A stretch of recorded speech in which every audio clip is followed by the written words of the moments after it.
I grew up in Catholic churches. I never, and that kind of stopped when my parents split up for the most part. We didn't go to church too much after that, but I felt like I had like a bond with God. And there was plenty of times where it seemed like he would show up in my life.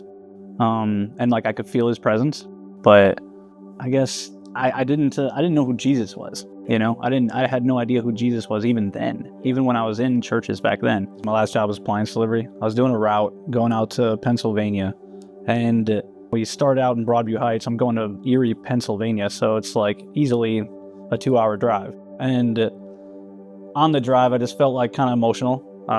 And it was like, I don't know, I just dropped my guard down, and I was like, I'm gonna pray for a sign, And so I'm driving out to Pennsylvania on this route, and I'm asking God for a sign. I'm feeling kind of like, just like open to anything at this point, because I feel the connection and the power all around me. And it was like he just decided to show up, because I got into Pennsylvania, and I'm driving up north towards Erie, and I start seeing these signs all over the place. Several different ones that said Jesus loves you, believe in God, and Jesus. There was like mailboxes that were shaped out of like they were custom mailboxes. You could tell it was like this like formed the letters of Jesus. There'd be signs in people's yards that said that. I'd see it carved into a wooden board and nailed to a tree on the side of the highway. It was so bizarre. I saw it so many times. It was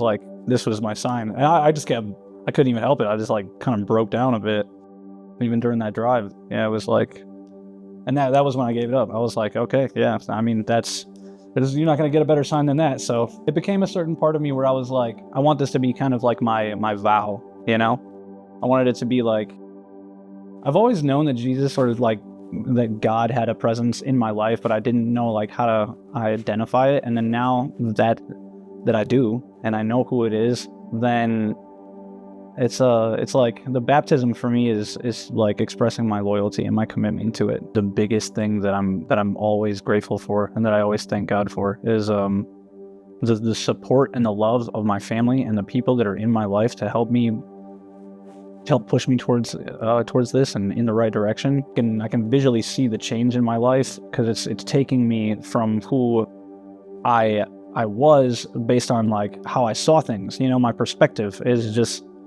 it's transforming. So it's transforming into what I hope is Jesus.